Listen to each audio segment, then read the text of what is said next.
All right, so I was thinking that the next few videos I'll go out of my regular in front of the computer screen and just talk to you guys. I'll take you around to some cabinets in my house and we can look in the fridge and just see what what makes me me and go behind my thought process and some of my ridiculous consumption of caffeine throughout the day.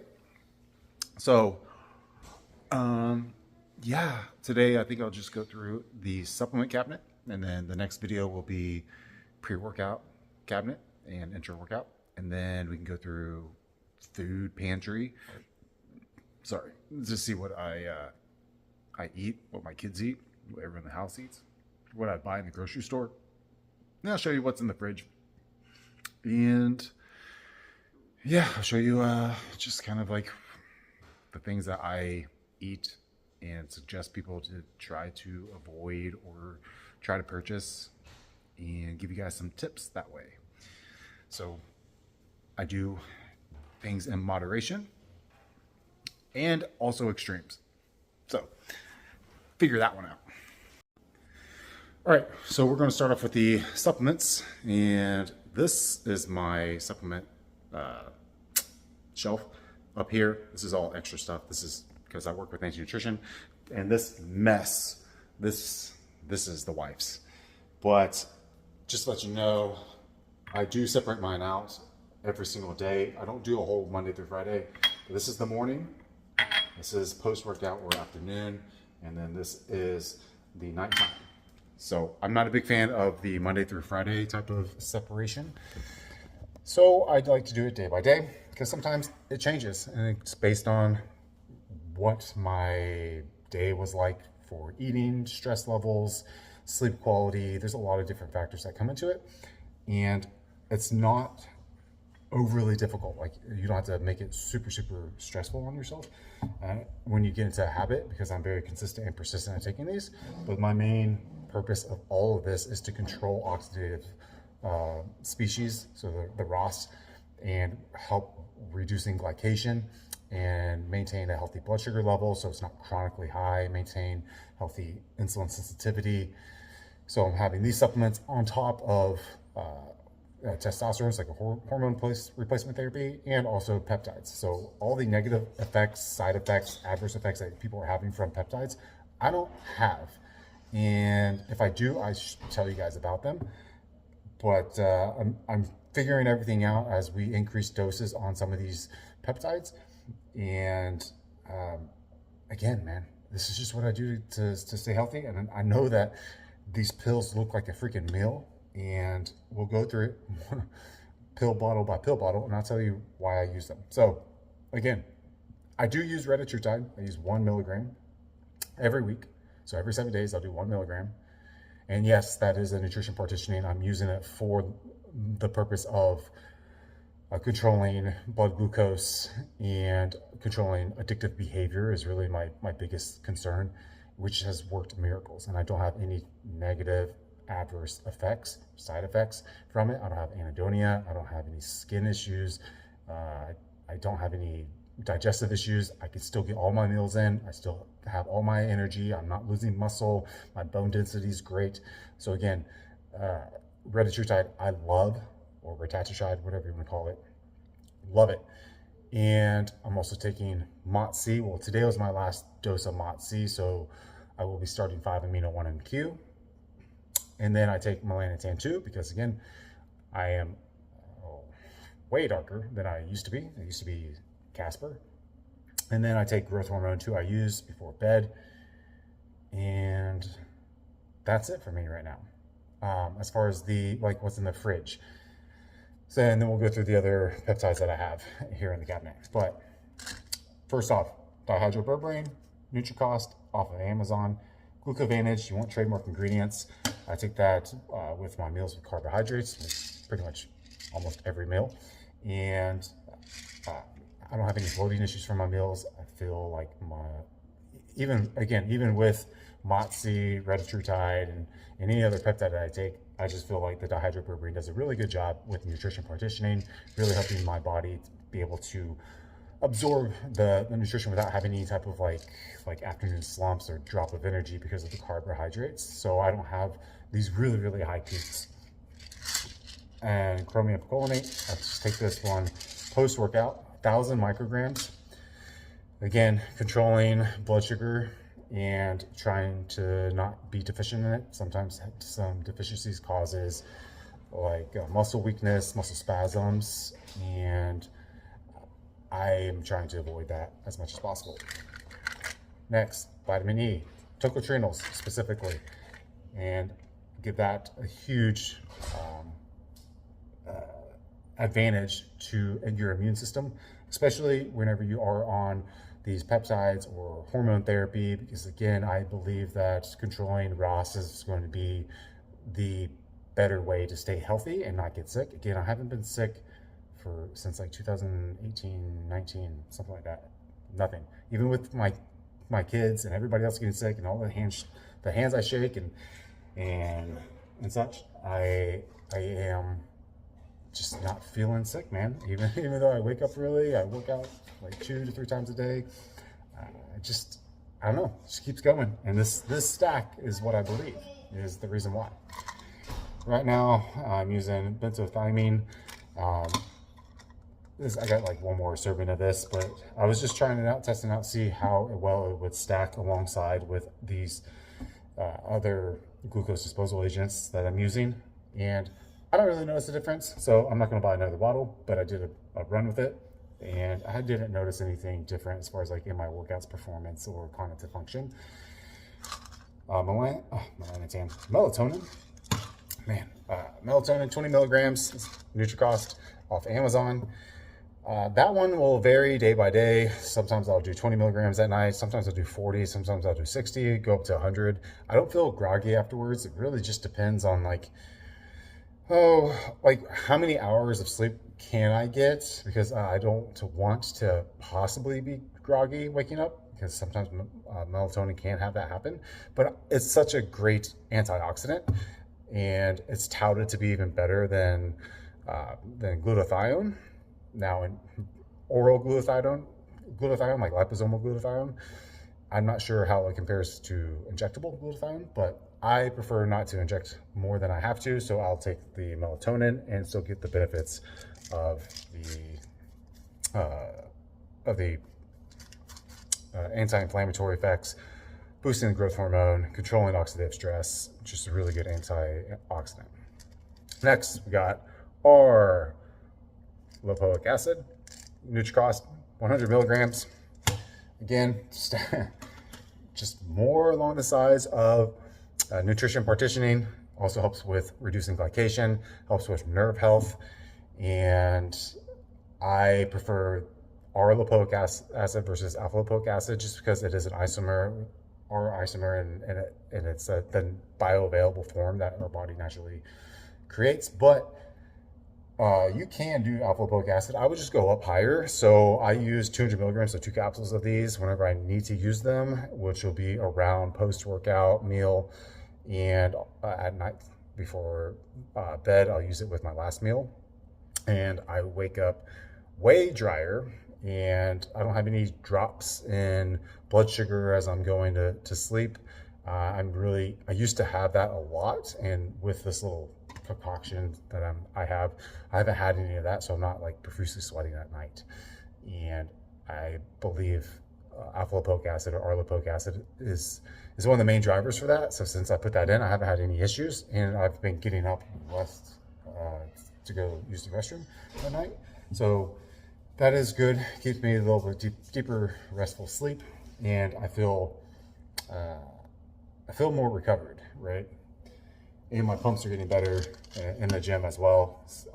Well, they're not getting better. They're starting quicker. So usually it takes me a little bit to get a pump, but I do work out early in the morning, so it's trying to get that extra hydration, which again, I'll show you my supplement cabinet, my pre-workout cabinet of what I do to do that for like the morning workouts at like 4 a.m., 5 a.m., 6 a.m.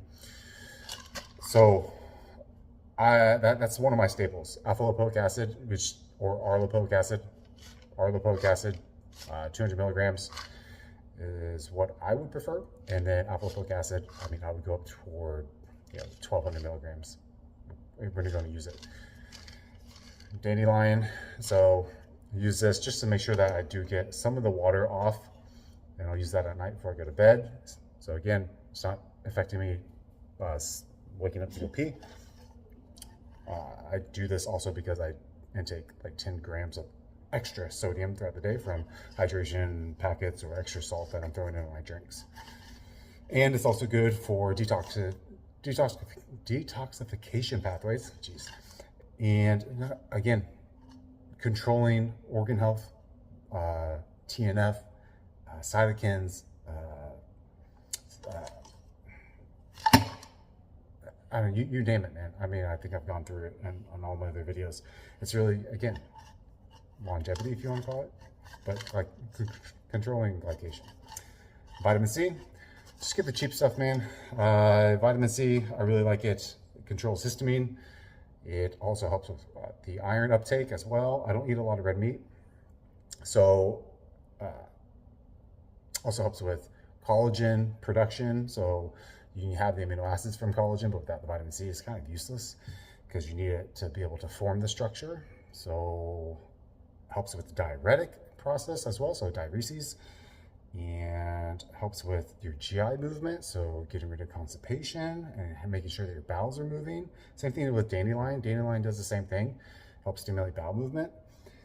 And so yeah, vitamin C, I usually take about 3,000 milligrams before bed, 2,000 milligrams after workout, and then 1,000 milligrams in the morning when I wake up, because it can also help with the blood viscosity. So you can make your blood a little bit thinner, but it can help with increasing vasodilation as well. So really cool stuff coming out with flavonoids and hepsin and stuff like that to help with the pump. Kidney blend by Revive. Take that at night before I go to bed. Again, doesn't make me pee more frequently since I added in the R-lipoic acid, even though this does have alpha lipoic acid in it, I believe. No, maybe the old one did. Yeah, the old one used to. So maybe that's why, like, they changed the formula and I've noticed I peed more. But liver, again, the main driver in this one, Tudka. So I split that up, 2 capsules before bed, 2 capsules post-workout. Chemix Quarter Block, you can, I'm affiliated with them, so you can use my code. I take 2 capsules at night before I go to bed, 2 capsules post-workout to start that parasympathetic nervous system to help with the rest and recovery, to drive down my sympathetic nervous system post-workout so I can recover, eat, and move throughout my day. B complex, Ancient Nutrition, has some organ blend in there as well, and also some herbal blends, so it's traditional Chinese medicine. Methylation, B vitamins is very, very important. I'll just split those up 1 capsule throughout the day. And then vitamin D, again, Ancient Nutrition. But this vitamin D also has vitamin K, MK7.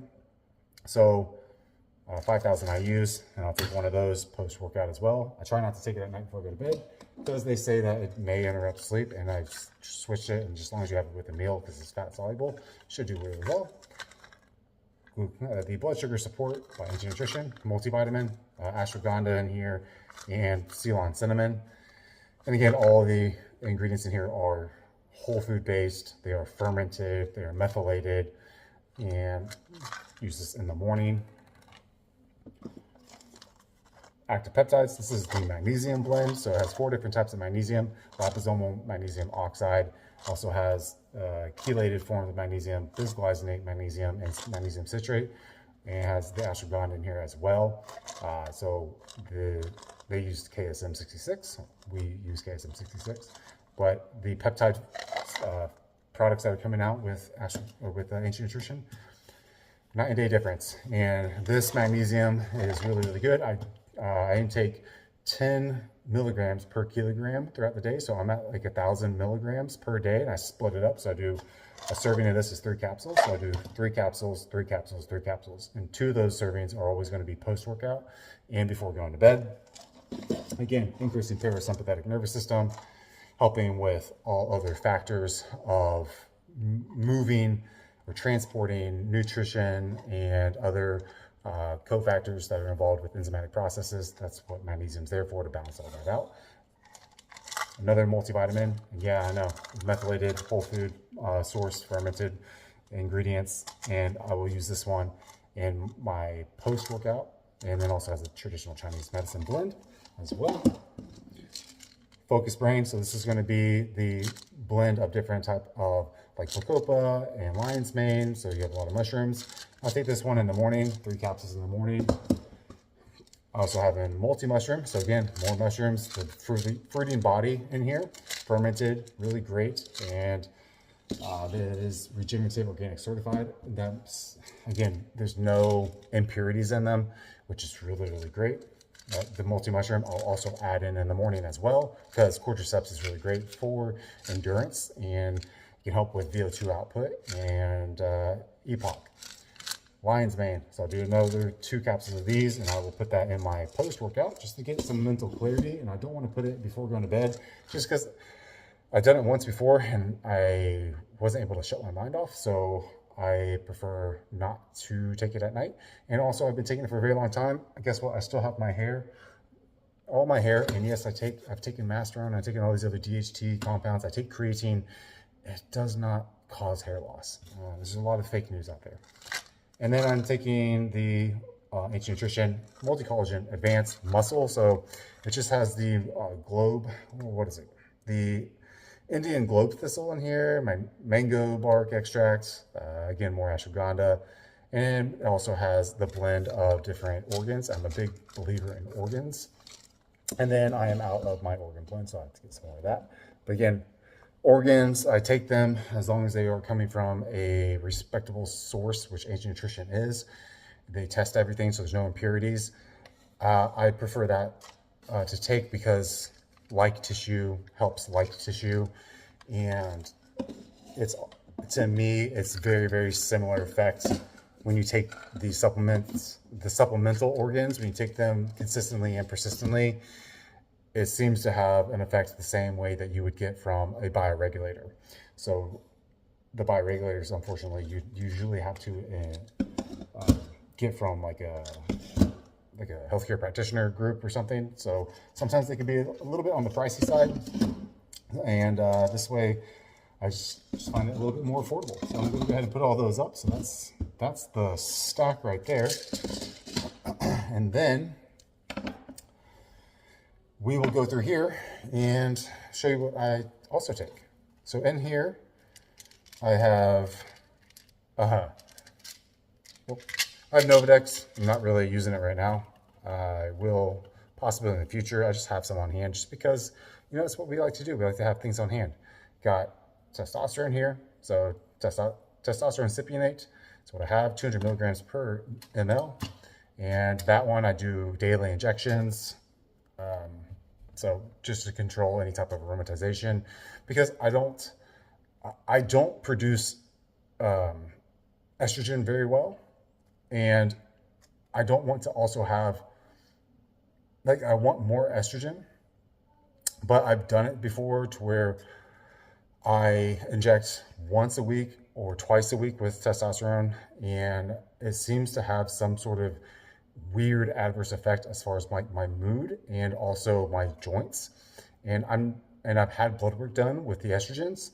It's sensitive estradiol, and there's no movement whatsoever. It's always on the low end where they can't read it. So I don't know what is happening, and there's no way to test it out. Like I've talked to multiple people, and the daily injections, for some reason, there's no type of aromatization that's coming from the testosterone, because I'm also very, very lean. I don't have any body fat on me, like very little body fat. So whatever is happening physiologically, it seems to be really benefiting me right now. And I'll just continue to do that, even though I have had estrogen pellets before. I've had estrogen creams, estrogen pills. I've had all that prescribed to me to get my estrogen up. I've taken D-bol, but the methyl estradiol doesn't really do well for me. But again, I don't have like any acne or anything. I don't have any hair loss. I don't have any like bone loss, or I don't have any joint issues. I don't know. So that's just one thing that they really don't know too much about, and it could have been whenever I was a child, given all these drugs for my autoimmune disease, and maybe it just screwed me up, and it's kind of been like this for a very, very long time after I lost all this, after the Cushing's disease, and I lost all that body fat from it and the water, and got my adrenals right and my thyroid right. It seems to have just nuked my estrogen, and my LH, FSH, and all that stuff is all kind of out of whack. But anyways, test. You just use insulin syringes. Ugh. So, little guy. I backload it, and I don't set anything down on a counter. Everything is sterile. So just if you're backloading the syringes, just try to keep it very, very sterile. Wipe down your stuff. Have a tray. Have like a metal tray, wipe that down with alcohol, and if you can set everything down on the metal tray, then that's fine. That's a good way to keep it sterile. Think of like an operation room or even an in-clinic procedure. We will have a tray, and that will always be a sterile place. And then making sure all of your other equipment, needles and such, are also sterile. So do not unpackage everything. Buy insulin syringes that are individually wrapped. Bronkaid. You can get that over at CVS, 3.6 milligrams every 30 days, I think, 3.4, 3.2, something like that. Gotta check with your state. APR, shout out to Mike, C-bombs, so vasodilation right there. And I still have some of his clenbuterol. He sold this back in the day, 40 per tab. And I just put it in here. Again, I label everything. And then I have the slew. So again, APR and 100 milligram tablets. And I will take 100 milligram capsules, and I'll take that in the morning. I have not gone up to 200 milligrams. I feel like I don't need to right now. It's doing the job. And then also have this tetrahydromagnol. I don't know how to say it, dude. I take this at night. It's a dissolvable tablet from Nootropics Depot, and I also take it post-workout if it's a heavy day like deadlifting or legs, like we did legs today. So I took it today, and it just helps to calm the body, but not enough to make you fall asleep. Maybe if you took like 2 or 3 or 4 of those, maybe you'll start to fall asleep. I don't know. But yeah, that's it. That's it in my supplement cabinet. And if you want to, like, this is my kids' stuff. So SBO, probiotics, the gummies, let's take that. We put it all in a little medicine thing. Super greens, gummies. So again, trying to keep as much gummies as possible. Collagen peptide gummies. They have bad allergies. Well, my oldest does, so we also do the allergy medicine, Zyrtec. No, that's not going to cause Alzheimer's. That's such a wrong study. Vitamin C, chewable. Again, one of these a day, 1,000 milligrams. And then Ollie, the multi. So I'm a big believer that since they are very athletic, that keep them healthy, keep their immune system up. Kenneth has not gotten sick in a while since starting this little protocol, and Derek is fine as well. So like the 2 boys, 6 and 8. That's it. So I'll upload this video, and then we'll go on to another video and show you what's in pre-workout, intra-workout, show you what's in my pantry, whatever you want. I think that pretty much sums it up. I got to keep looking at this lens over here. I keep looking at up top, which I know the lens is not there. Anyways, like, share, comment, subscribe. Kids are outside with the wife. They are doing these paper mache things. So life is just lifing. So drop any comments below of what you take, or if you're like, dude, that's so many supplements. How do you swallow all those pills and not have a gag reflex? Comes with experience, guys.